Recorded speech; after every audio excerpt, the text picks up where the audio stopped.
ያዕቆብ ተነስቶ ወደ ምስራቅ ሰዎች አገር ሄደ።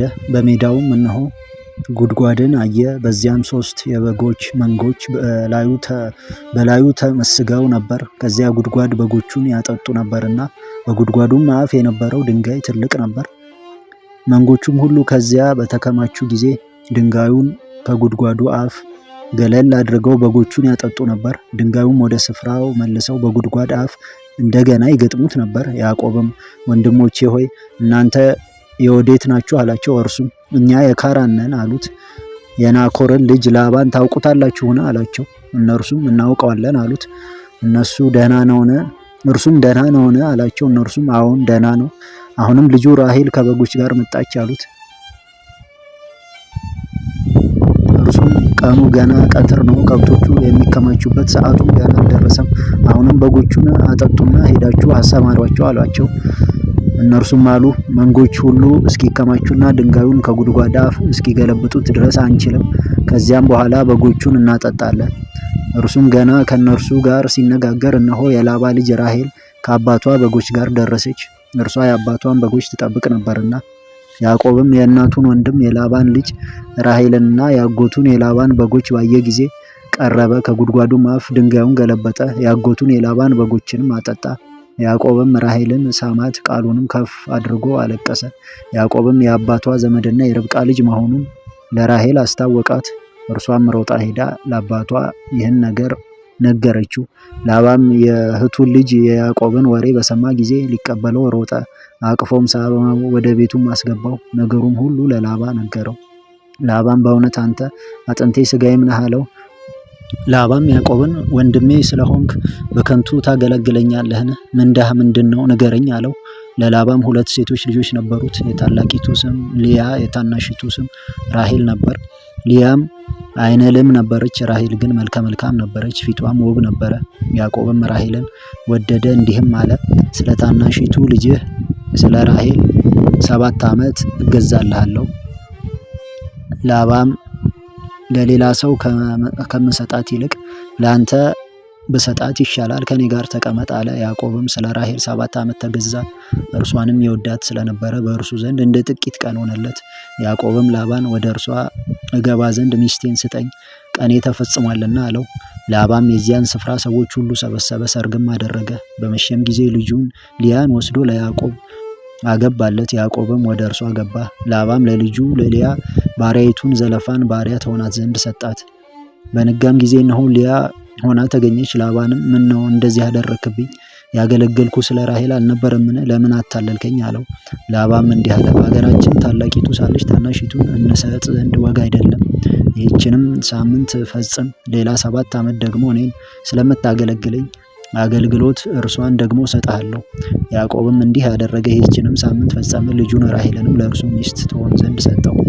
ላባም ለልጁ ለራሔል ባሪያይቱን ባላን ባሪያ ትሆናት ዘንድ ሰጣት። ያዕቆብም ወደ ራሔል ደግሞ ገባ። ራሔልንም ከልያ ይልቅ ወደዳት። ሌላ 7 ዓመትም ተገዛለት።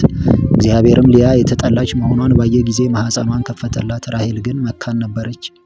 ልያም ጸነሰች፣ ወንድ ልጅንም ወለደች። ስሙንም ሮቤል ብላ ጠራችው፣ እግዚአብሔር መከራዬን አይቷልና እንግዲህም ወዲህ ባሌ ይወደኛል ብላለችና።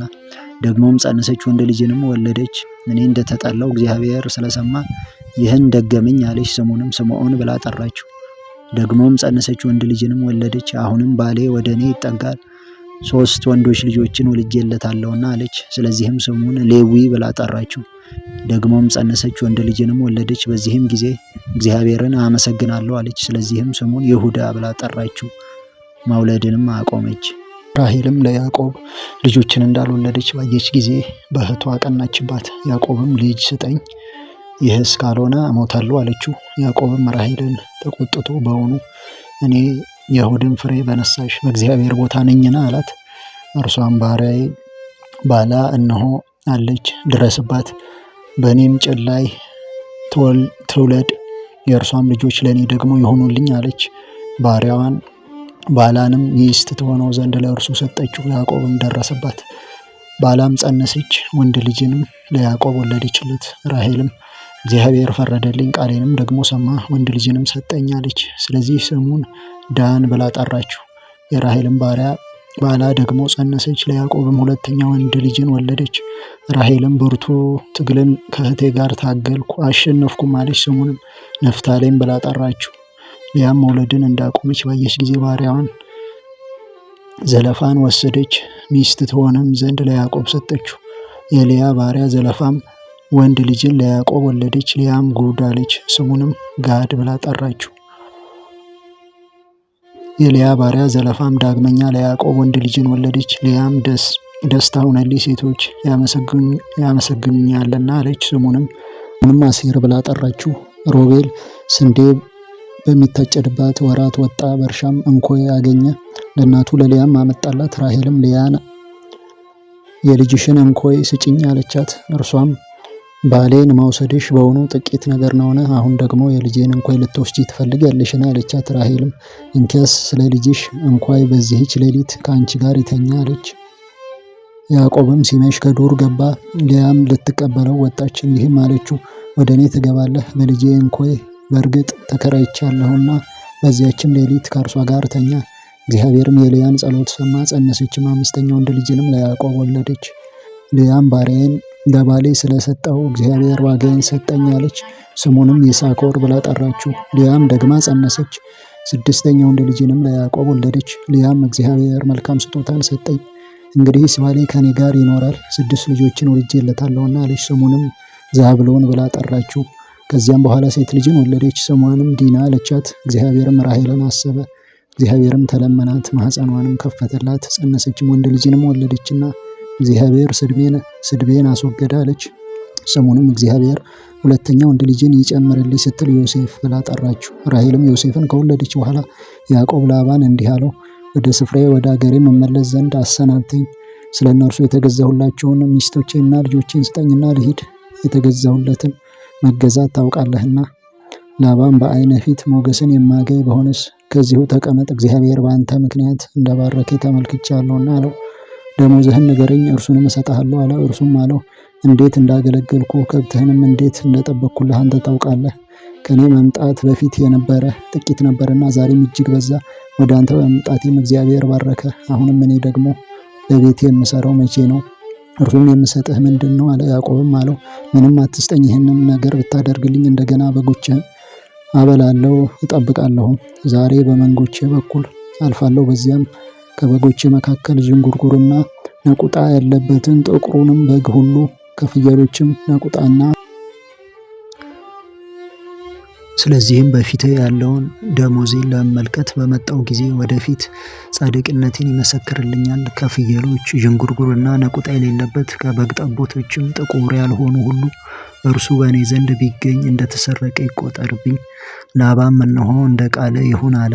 በዚያም ቀን ከተባቶቹ ፍየሎች ሽማግሌ መሳይና ነቁጣ ያለባቸውን ከእንስሳቶቹም ፍየሎች ዥንጉርጉርና ነቁጣ ያለባቸውን ነጭ ያለበትን ማንኛውንም ሁሉ ከበጎቹ መካከል ጥቁሩን በግ ሁሉ ለይቶ ለልጆቹ ሰጣቸው።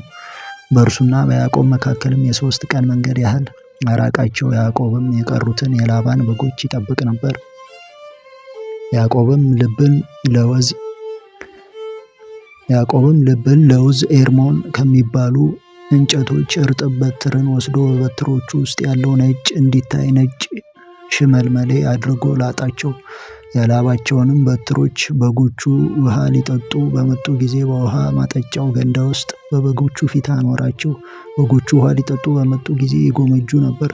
በጎቹም በትሮቹን አይተው ከመጎብኘታቸው የተነሳ ጸነሱ። በጎቹም ሽመልመሌ መሳይና ዥንጉርጉር ነቁጣም ያለበትን ወለዱ።